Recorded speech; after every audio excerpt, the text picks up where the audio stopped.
अस्सलाम वालेकुम दोस्तों, मेरा नाम है फ़रूक हैदर। आप देख रहे हैं पाक यूथ लर्निंग जोन।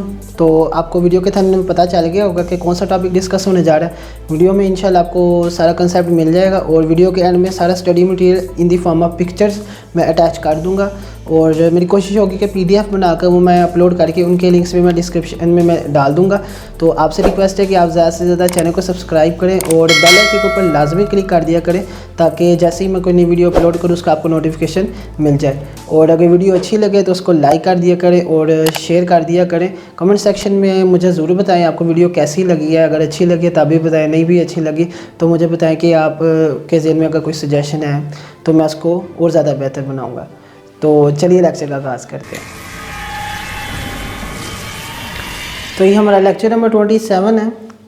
तो इस लेक्चर में हम डिस्कस करने जा रहे हैं second shells theorem. Last lecture में हमने शेल का फर्स्ट थ्योरम हमने डिस्कस किया था। तो सबसे पहले इसकी स्टेटमेंट देख लेते हैं। वो कहता है a uniform spherical shell of charge exerts no electrostatic force on charge particles placed inside the shell. वो कहता है कि हमारे पास एक शेल हो जिसके ऊपर चार्ज डिस्ट्रीब्यूटेड है और उस शेल के अंदर कोई चार्ज पार्टिकल पड़ा हो ना तो वो उसके ऊपर कोई एग्जर्ट नहीं करेगा, कोई भी इलेक्ट्रोस्टैटिक फोर्स एग्जर्ट नहीं करेगा। इसको समझने के लिए हम करते हैं एक डायग्राम बनाते हैं, प्रूफ स्टार्ट करते हैं इसका। तो इसमें आ जाता है कि हमारे पास कंसीडर कर लेते हैं एक शेल। ये आ गया जी हमारे पास एक शेल और कह लेते हैं कि इस शेल का जो रेडियस है वो है कैपिटल R, बिल्कुल सेम एज इट इज़ जैसा हमने पहले किया था। और चार्ज भी हमारा इसकी सरफेस में ऐसे डिस्ट्रीब्यूटेड है।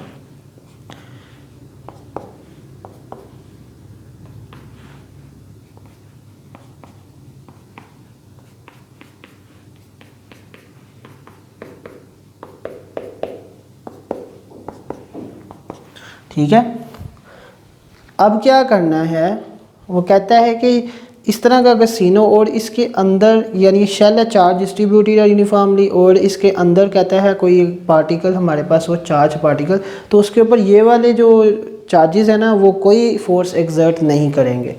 ठीक है, तो इसमें हम क्या करते हैं, एक एज्यूम कर लेते हैं एक गाजियन शेल या Gaussian surface in the shape in the form of Gaussian shell which has the radius r small r और किसी एक पॉइंट पर हम ले लेते हैं कोई इसका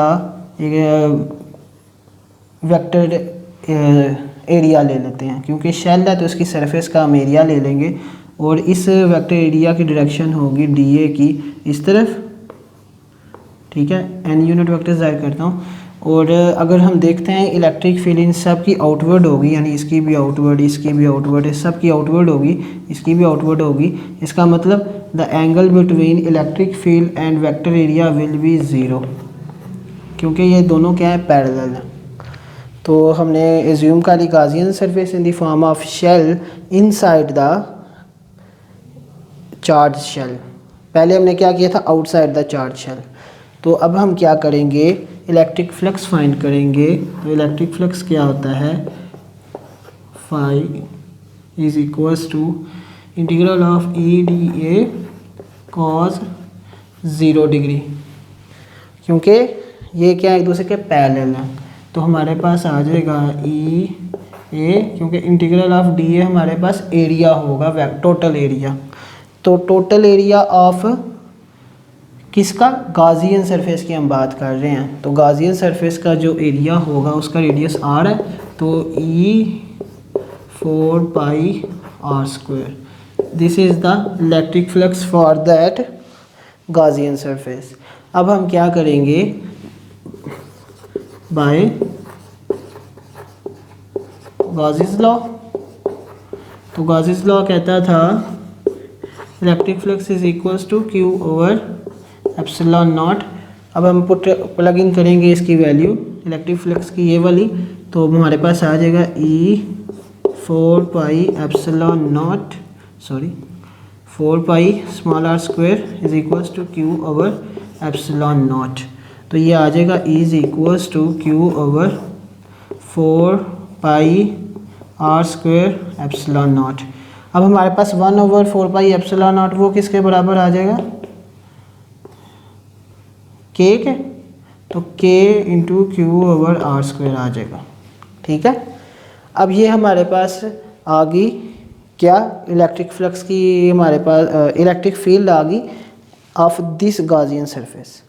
अब हम इलेक्ट्रिक फील्ड इस वजह से देखेंगे। अब ज़रा गौर करें,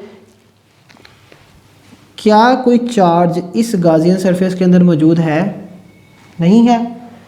ये इलेक्ट्रिक फील्ड थी गॉसियन सरफेस के लिहाज से हमने अभी निकाल लिया। अब हम देखेंगे कि फिगर में कि हमारे पास कोई भी चार्ज इसके अंदर मौजूद नहीं है, तो इसी के अंदर हम पुट करेंगे as there is no charge inside this, so Q will be is equal to 0।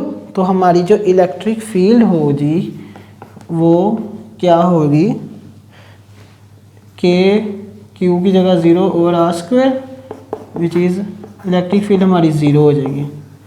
ठीक है, क्योंकि इसके अंदर कोई चार्ज ही प्रेजेंट नहीं है, तो जब चार्ज ही नहीं होगा तो इलेक्ट्रिक फील्ड कहाँ से आएगी? ठीक है, आउटसाइड में अगर होता तो वो हमने केस पिछले लेक्चर में डिस्कस किया, इस केस में नहीं ये चीज़ होगी। अब हमने क्या फाइंड करना है, अगर हमने डिस्कस करनी है द इलेक्ट्रोस्टैटिक फोर्स। तो हमने पढ़ा था इलेक्ट्रिक फील्ड इंटेंसिटी के बारे में, for electric force per unit charge, तो F is equals to QE। अब इस केस में हमारे पास इलेक्ट्रिक फील्ड क्या आई है? 0 आई है, तो इसमें हम पुट करेंगे, so F is equals to Q into 0, तो इलेक्ट्रोस्टैटिक फोर्स विल बी 0। तो यही तो हमारी स्टेटमेंट थी कि अगर एक यूनिफॉर्म चार्ज शेल है, उसके ऊपर चार्जेस इस तरह यूनिफॉर्मली डिस्ट्रीब्यूटेड हैं, तो वो अपने चार्ज शेल के अंदर कोई इलेक्ट्रोस्टैटिक फोर्स एक्सर्ट नहीं करेगा, और ये हमने मैथमेटिकली प्रूव कर दिया, हेंस प्रूव्ड। तो उम्मीद करता हूँ आपको समझ लग गई होगी। बहुत सिंपल से, अगर मैंने बताया था शुरू में ही कि हम बेसिक से स्टार्ट करेंगे और हम एडवांस तक जाएंगे, तो वही लेक्चर शुरू वाले आप पहले देखें, स्टेप्स को फॉलो करें, तो आपको सही समझ लग जाएगी। तो उम्मीद करता हूँ आपको समझ लग गई होगी। तो इंशाल्लाह मिलते हैं नेक्स्ट लेक्चर में, तब तक के लिए अल्लाह हाफिज़।